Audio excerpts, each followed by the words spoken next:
Hello, everybody. Welcome back to the channel. My name is Amaj Ali. I am a clinical audiological scientist and founder of Hearica OS. This is the fourth video that we're recording for the hearing loss simulator, and another audiogram was sent to me by a very generous individual within the Facebook group I belong to. And this case is going to be quite interesting because, unlike the other videos that we've covered, there is actually good hearing in a lot of the frequencies, as evidenced by these points here at the top of the graph, covering the low and mid frequencies. The loss is more concentrated purely in the high frequencies, and we call this a bilateral severe high frequency sensorineural hearing loss. We don't have any BC values on this particular audiogram, but because this is the hearing loss simulator interface, but in the original audiogram that was sent to me, and which I plotted as well, there are BC values and they were masked where necessary. So there's no airborne gap, there's no apparent involvement with the eardrum, the bones, or anything to do with obstruction. It's all happening at the nerve level. A bit of background about this particular case: the lady who sent me this informed me that she had chemotherapy and she suffers with tinnitus as well, which is not uncommon for people who have undergone chemotherapy to have sharp decline or losses, as you're seeing here.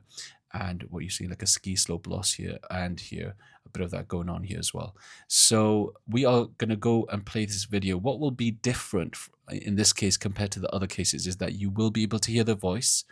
There will be volume and audibility of the voice, but it will lack clarity in certain sounds, particularly the sh, s, f. So when I play this audio, pay attention to the sh, s sounds, and you'll almost feel like she's mumbling. It's quite frustrating in the sense that you can hear her, but she should speak clearer. And that's the sort of reaction we get from people as well, saying people don't speak clearly these days, they don't enunciate their words properly, and a lot of that is true, but most of it is with this type of loss will be because of the hearing loss itself. So let's play this video and see how it goes. As normal, I'll play the left side and I'll toggle between simulate and then normal, and then I'll move over to the right side. Here we go. Order of the 19th century. Sorry, I'll start from the beginning. The roster of Nobel laureates is studded with the names of great and deservedly illustrious persons, some dreamers, some men of action, a few true geniuses, but there are giants missing from the list. For example, the most fundamental contribution to the physical sciences that has come out of America was the work of J. Willard Gibbs, professor of mathematical physics at Yale University during... So you can see when it's on the normal mode, it's crisp, it's clear. As soon as I press simulate, it's mumbled, muffled. You can understand. If you just concentrate, you'll be able to make out what's going on, but it's not an enjoyable listening experience. It's almost like the clarity should be enhanced, and that is what you get with this type of loss. We're now going to move over to the right side and do the same. Here we go. Last quarter of the 19th century. Gibbs had no laboratory. He performed no experiments. His only tools were paper and pencil, a piece of chalk, and a blackboard at which he worked out his mathematical formulas. So that's really interesting. On this one, you could tell that she is saying words, but her plurals are missing. It's like she's mixing up her plurals, and that's because the S is missing. So if I play that again, you'll be able to, if you just focus on the S's, you're not sure if she's saying singular or plural words. Here we go again. Yale University during the last quarter of the 19th century. Gibbs had no laboratory. He performed no experiments. His only tools were paper and pencil, a piece of chalk, and a blackboard at which he worked out his mathematical formulas. Between 1873 and his only experiments.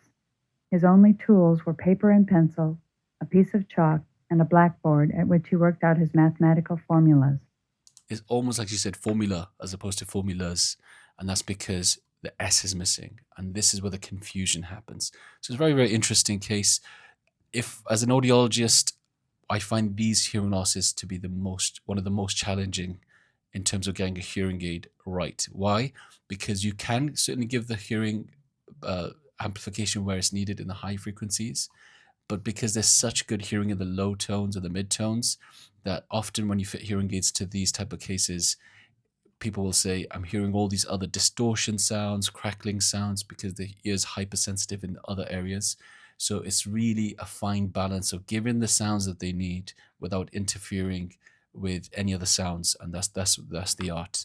So it can be done. It just needs to be done in a specific way. And when I kept on mentioning at the beginning, Eureka OS, that there is a unique formula or methodology for fitting hearing aids, and it's a mix of using objective and subjective fine-tuning methods. So anyhow, this is all we will cover today. Thank you for your attention, and I hope you found that to be useful. Take care.